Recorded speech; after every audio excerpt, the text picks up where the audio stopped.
Komunikasi adalah suatu aktivitas menyampaikan informasi, baik itu pesan, ide, dan gagasan dari satu pihak ke pihak lainnya, yang dilakukan secara langsung maupun tidak langsung. Komunikasi adalah salah satu syarat untuk menjadi seorang pemimpin. Komunikasi yang baik adalah komunikasi yang menghasilkan kesamaan pendapat di antara para pelakunya.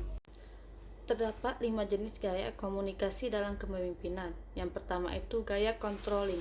Komunikasi yang terjadi dalam gaya komunikasi ini adalah komunikasi satu arah yang berasal dari atasan ke bawahan.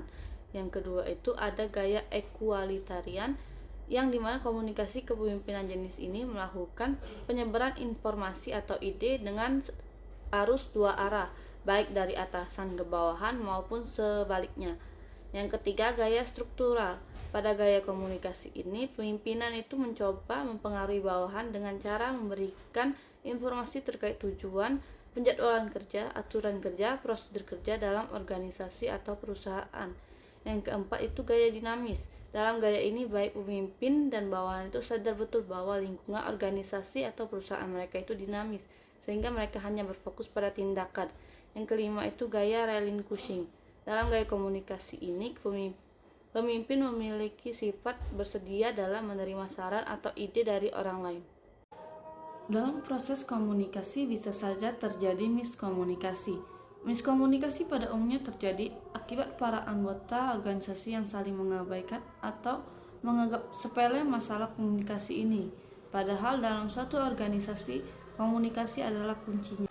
Pentingnya hubungan komunikasi dan kepemimpinan dalam organisasi adalah untuk memperbaiki organisasi itu sendiri serta memajukan organisasi. Dikarenakan suatu organisasi dapat dikatakan sukses apabila komunikasi antara anggota berjalan dengan lancar. Ada yang mengatakan bahwa menjadi pemimpin komunikatif telah mewarisi bakat itu sejak lahir. Tetapi walaupun bakat itu telah ada sejak lahir, pribadi yang bersangkutan harus tetap melatih gaya bicara dan mampu menegaskan mengenai ide-ide yang disampaikan kepada para pendengarnya atau bawahan mereka. Contoh pemimpin yang komunikatif adalah John F. Kennedy, Soekarno, Barack Obama, dan Jack Welch. Mereka itu mampu menyampaikan ide-ide yang dapat mudah dipahami oleh setiap orang dan juga mampu memberikan motivasi kepada semua orang.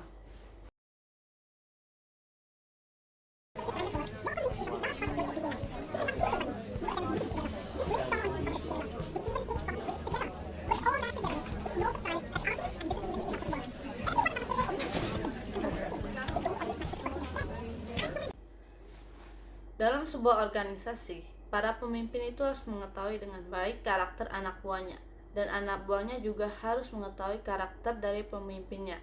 Komunikasi dua arah sangat diperlukan dikarenakan budaya keterbukaan akan menciptakan rasa tanggung jawab bersama.